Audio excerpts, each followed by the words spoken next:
Hello guys, welcome back to my channel. आज हम लोग डिफरेंस देखेंगे, difference between void agreement and voidable contract and difference between void and illegal agreement. सबसे पहले हम लोग देखते हैं वॉइड एग्रीमेंट और वॉइडेबल कॉन्ट्रैक्ट में क्या डिफरेंस है। डेफिनेशन से स्टार्ट करते हैं। An agreement not enforceable by law is said to be void agreement. ये हमने पहले भी पढ़ा है कि ऐसे एग्रीमेंट जो लॉ के द्वारा लॉ ऑफ कोर्ट में एनफोर्स्ड नहीं करवा सकते, और वही वॉइडेबल कॉन्ट्रैक्ट किसे कहते हैं। A contract enforceable by law at the option of the aggrieved party is voidable contract. ऐसे कॉन्ट्रैक्ट जो लॉ के द्वारा एनफोर्सेबल तो है, किसके ऑप्शन पे? अग्रीव्ड पार्टी के ऑप्शन पे। अगर अग्रीव्ड पार्टी चाहे तो उस कॉन्ट्रैक्ट को वो एनफोर्स्ड करवा सकती है। इसका मतलब अग्रीव्ड पार्टी उसको वैलिड कॉन्ट्रैक्ट भी करवा सकती है, वॉइड कॉन्ट्रैक्ट भी करवा सकती है। वो अग्रीव्ड पार्टी के ऊपर डिपेंड करता है। मैंने आपको फार्मर वाला एक एग्जांपल बताया था, जहाँ पे एक पर्सन फार्मर को डरा धमका के कॉन्ट्रैक्ट करवाता है और उसकी ज़मीन ले लेता है। अब अगर फार्मर चुप रहता है तो वो वैलिड कॉन्ट्रैक्ट बन जाएगा, और अगर फार्मर कोर्ट के पास जाता है तो वो वॉइड कॉन्ट्रैक्ट हो जाएगा। ठीक है। दूसरा है period of validity. Void agreement की क्या वैलिडिटी है? इट इज़ वॉइड एब initio, that is it is void from very beginning. ये शुरू से ही वॉइड है। वॉइड एब इनिशियो का मतलब क्या है? शुरू से ही वॉइड, बिगिनिंग से ही वॉइड है। लेकिन वॉइडेबल कॉन्ट्रैक्ट क्या है? ये वैलिड है till it is avoided by aggrieved party. ये तब तक वैलिड है जब तक अग्रीव्ड पार्टी उसको अवॉइड ना कर देती। अवॉइड मीन्स रेपुडिएट करना, रेपुडिएट मीन्स कैंसिल कर देना। ठीक है। अगर अग्रीव्ड पार्टी ने उसको रेपुडिएट नहीं किया है, उसको कैंसिल नहीं किया है, तब तक वो वैलिड रहेगा। थर्ड है legal existence. It does not exist in the I of law, क्योंकि शुरू से ही वॉइड है, इसलिए ये लॉ के नज़र में एग्जिस्ट नहीं करता है, ये नल है। It has existence in the I of law till it is repudiate. इसकी एग्जिस्टेंस है लॉ के आई में कब तक? जब तक कि ये रेपुडिएट नहीं हो जाता। फोर्थ पॉइंट है essential element of valid contract.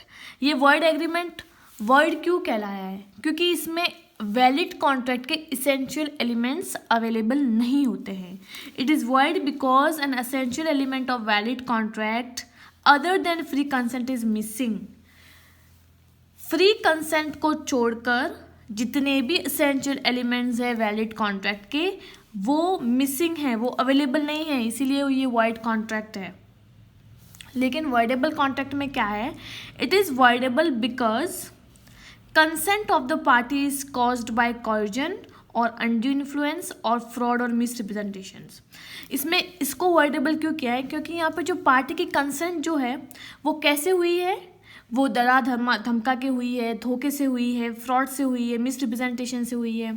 इसका मतलब यहाँ पे फ्री कंसेंट मिसिंग है। वॉइडेबल कॉन्ट्रैक्ट में फ्री कंसेंट मिसिंग है, और वॉइड कॉन्ट्रैक्ट में फ्री कंसेंट को छोड़कर अदर एसेंशियल एलिमेंट्स मिसिंग है। नेक्स्ट है transfer of title. Third party does not acquire any right. यहाँ पे जो थर्ड पार्टी है, तीसरी पार्टी, उसको किसी प्रकार की राइट नहीं मिलती। अब कौन सी राइट की बात कर रहे हैं वो हम लोग यहाँ पे समझेंगे। देखो, यहाँ पे जो लैंग्वेज आपको बड़ी बड़ी लग रही है, इसको देख के आपको घबराना नहीं है। इसको मैं लाइन टू लाइन समझाऊंगी, जिससे आपको क्लियरली समझ में आएगा। आपको पढ़ने के बाद ईजी लगेगा। एक बार आपको समझ आ जाएगा तब आपको ये ईजी लगेगा। देखो, if the third party obtains goods in good faith and for considerations and the aggrieved party has not avoided the contract before such transfer can transfer a good title to the third party। इसको मैं एक example से समझाती हूँ। क्या बोला है इधर?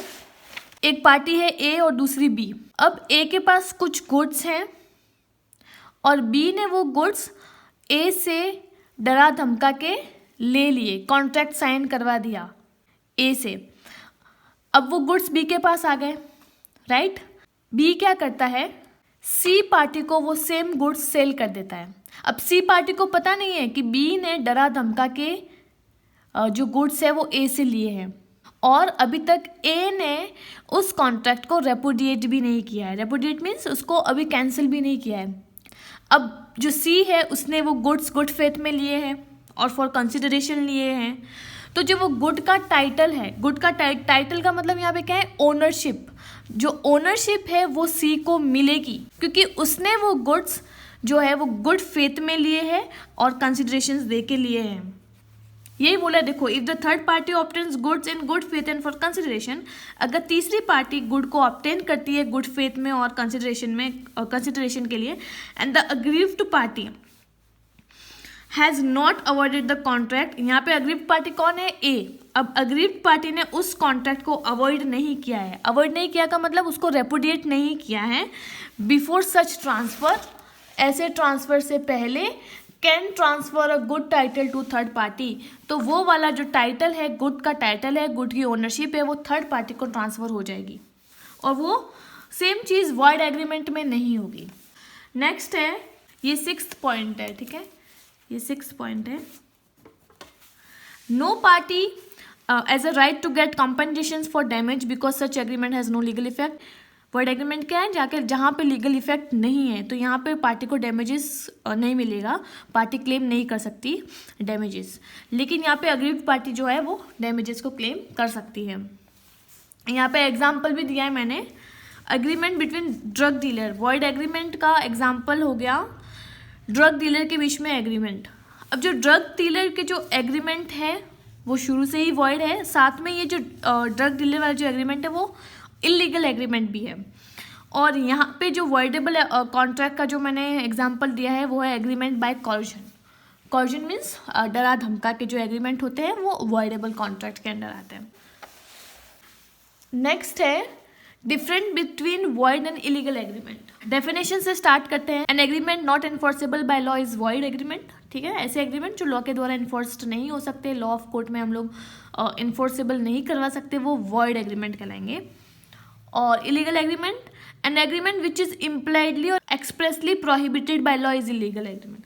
ऐसे एग्रीमेंट जो कि इम्प्लाइडली या फिर चाहे एक्सप्रेसली प्रोहिबिट है, मनाही है या फिर फॉरबिडन है लॉ के द्वारा, वो इलीगल एग्रीमेंट कहलाएंगे।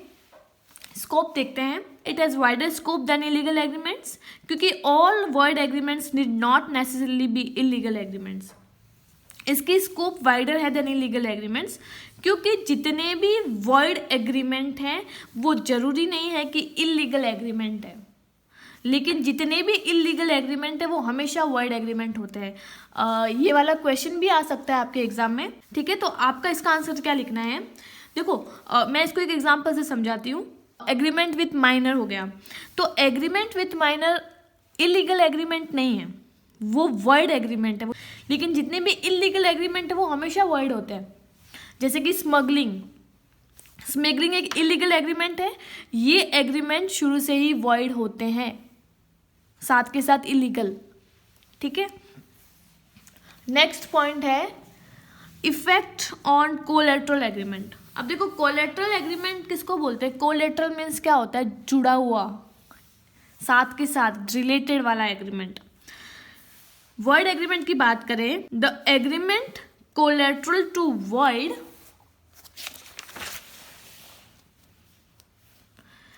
Agreement is not necessarily void. देखो अगर आप वॉइड एग्रीमेंट कर रहे हो, साथ के साथ आपके कुछ इसके रिलेटेड दूसरा एग्रीमेंट भी है आपके, तो वो ज़रूरी नहीं है कि वो दूसरा वाला एग्रीमेंट भी वॉइड हो, ठीक है। लेकिन अगर आप इलीगल एग्रीमेंट कर रहे हो और उसके साथ में उसके रिलेटेड कुछ और एग्रीमेंट भी है तो वो भी वॉइड होंगे।